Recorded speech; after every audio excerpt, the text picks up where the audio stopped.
नमस्कार पालकांनो, पुन्हा एकदा शालेय गुरु गण्य बाबा तुमच्या समोर आहे. पुन्हा एकदा नवीन विषय, नवीन व्हिडिओ. आजचा विषय आहे की बालक आणि समाज माध्यम. आणि मग या बाबतीत अनेक पालकांना हा प्रश्न असतो की आपला मूल हे समाज माध्यमावर असावं का. आणि मग या प्रश्नाचं उत्तर शोधत शोधत समाज माध्यम म्हणजे नक्की काय, त्याचे चांगले वाईट परिणाम या व्हिडिओमध्ये आपण समजून घेणार आहोत. तर पालकांनो, समाज माध्यम हे सध्या वेगवेगळ्या ॲपद्वारे आपल्या मोबाईलमध्ये आहेत. आणि मग त्यामध्ये मग व्हॉट्सॲप घ्या, फेसबुक घ्या, इंस्टाग्राम घ्या, स्नॅपचॅट घ्या, IMO घ्या किंवा अन्य गुगल मीट वगैरे.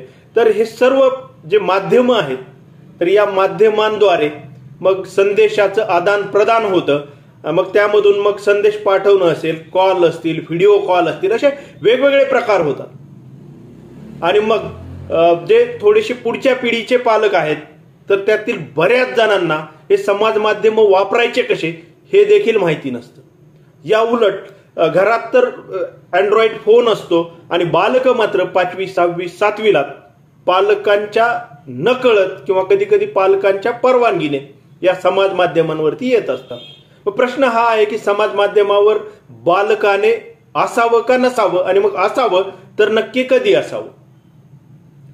मग या ठिकाणी मी पालकांना आवर्जून सांगेल की तुम्ही स्वतः हे सगळं समजून घ्या, तुम्ही स्वतः हे सगळं शिकून घ्या, वेळ काढा आणि शिकून घ्या. व्हॉट्सॲप नक्की कसं चालवलं जातं, व्हॉट्सॲपचे ग्रुप नक्की कसे बनवले जातात, व्हॉट्सॲपचे चॅनल्स नक्की कसे बनवले जातात, व्हॉट्सॲपमध्ये ब्रॉडकास्ट मेसेज हे कसे पाठवले जातात, व्हॉट्सॲपवरील ऑडिओ कॉल आणि व्हिडिओ कॉल हे नक्की कसे केले जातात, याची इत्थंभूत माहिती तुम्ही स्वतः मिळवा. तसंच फेसबुकला देखील आहे. फेसबुकच्या पोस्ट कशा असतात, त्यामध्ये मग जे शॉर्ट्स पडतात किंवा व्हिडिओ टाकले जातात ते कसे टाकले जातात, किंवा त्यात एक मेसेंजरचं त्याला कनेक्टेड ॲप आहे. मग ते मेसेंजर नक्की काम कसं करतं, टेक्स्ट मेसेज कसे पाठवले जातात, मेसेंजरवरून ऑडिओ कॉल, व्हिडिओ कॉल नक्की कसे होतात, याची पण माहिती घ्या. आणि असंच मग इंस्टाग्रामला देखील पहा की त्यामध्ये देखील पोस्ट कशा करायच्या, रील कशा टाकायच्या, पर्सनल DM नक्की कसे पाठवायचे, टेक्स्टद्वारे कसे, फोटो कसे, व्हिडिओ कसे पाठवायचे, त्यात देखील ऑडिओ व्हिडिओ कॉल आहे. आणि मग हेच सर्व IMO असेल किंवा स्नॅपचॅट असेल किंवा मग गुगल मीट वगैरे असेल, या सर्व ठिकाणी X वगैरे असेल, या सर्व ठिकाणी तुम्ही ही माहिती करून घ्या. आता थ्रेड म्हणून देखील नवीन आलेला आहे, त्याची देखील माहिती करून घ्या. आणि ही माहिती का करून घ्यायची, तर त्यात वेळ घालवण्यासाठी नव्हे किंवा स्वतःच्या मनोरंजनासाठी नव्हे, तर आपली बालक भविष्यात या समाज माध्यमांवरती येणारच आहेत. आणि मग ते नक्की काय करत आहेत हे आपल्याला कळलं पाहिजे. आणि यासाठी एक सुज्ञ पालक म्हणून आपण हे सर्व शिकलं पाहिजे. मग विषय आहे की बालकाने त्यावर असावं का नसावं. माझं असं मत आहे की कमी वयाचं बालक जोपर्यंत तो 18-20 वर्षाचा कळता होत नाही तोपर्यंत त्याने त्यावर नसावंच. म्हणजे मी अगदी लावून सांगत आहे की 18 ते 20 वर्ष त्याला जोपर्यंत चांगलं कळत नाही तोपर्यंत त्याने नसावंच. आणि मग जेव्हा घरामध्ये मोबाईल असतात, बऱ्याचदा असं असतं की आई कमी शिकलेली किंवा अशिक्षित असते, घरात अँड्रॉइड फोन असतो, किंवा वडील देखील जरी शिकलेले असले तरी तेवढा वेळ नसतो, त्यांना समाज माध्यमाचं ज्ञान नसतं.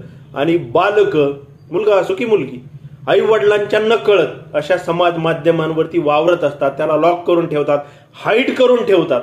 मी अनेक ठिकाणी पाहिलेलं आहे.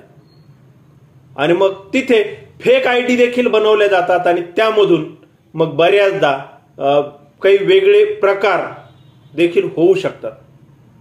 कारण जालना जिल्ह्यामधील अंबड या ठिकाणी काही महिन्यांपूर्वी एक घटना घडली की एक 10वीची मुलगी काही कारणामुळे ती इंस्टाग्रामवर आली होती, आईच्या परवानगीने आली होती.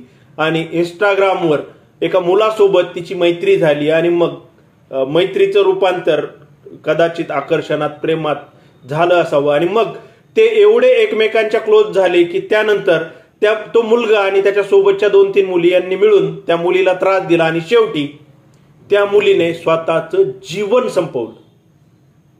मी विचार करतो की जर त्या आईने त्या मुलीला जर समाज माध्यमावर येऊ दिलं नसतं तर कदाचित हा प्रकार घडला नसता, किंवा मग ती तिथं नक्की काय करत आहे समाज माध्यमावर यावर जर लक्ष ठेवलं असतं तरीही कदाचित ही घटना टळली असती. आता आपण मुलांना कायमच या समाज माध्यमांपासून दूर ठेवू शकत नाही, परंतु सजगपणे आपण त्यांच्यावर मॉनिटरिंग करू शकतो, त्यांच्यावर लक्ष ठेवू शकतो आणि ते नक्की काय करत आहेत, त्यांनी कुठले कुठले मित्र जोडलेले आहेत, कोणासोबत ते चॅटिंग करतात, पर्सनल मेसेज पाठवतात, कोणासोबत कॉलवर बोलतात, कोणासोबत व्हिडिओ कॉल करतात, हे आपल्याला माहिती असलं पाहिजे. आणि जे कोण असतील त्याची प्रश्न उत्तरही बालक आणि पालक या दोघांमध्ये झाली पाहिजे. आणि मग बऱ्याचदा मुलांना मोबाईल तर लागतो, कारण त्यांना अभ्यास वगैरे करायचा असतो. आपण असं नाही करू शकत की मोबाईल द्यायचाच नाही, कारण आता 5वी 6वी 7वीची मुलं देखील त्यांचे विषय असतील, त्यांचे धडे असतील, त्यामधील स्पेसिफिक एखादा पॉईंट असेल, त्या पॉईंटसाठी युट्यूबवर व्हिडिओ आहेत आणि अभ्यासाला सर्रास मुलं मोबाईल घेतात. मग अशा वेळी येता जाता आपलं लक्ष असलं पाहिजे की मुलं मोबाईलमध्ये नक्की काय करत आहेत. आणि मग ते कुठेतरी समाज माध्यमांवरती आपल्या डोळ्यात धूळ फेकून वावरत तर नाहीत ना, याबाबत आपण काळजी घेतली पाहिजे आणि विश्वासाने घेतली पाहिजे. त्यांच्यावर संशय घेऊन नव्हे. संशय घेऊन जर केलं तर मग ते मुलं आपल्यापेक्षा 10 पट पुढचे असतात. मग ते त्यांचे वेगळे पर्याय निवडतात आणि ते अन्य गोष्टी देखील करू शकतात. मग त्यामुळं पहिल्यांदा तर माझं मत असं आहे की 18 ते 20 वर्षापर्यंत बालकांनी समाज माध्यमांवर नसावंच.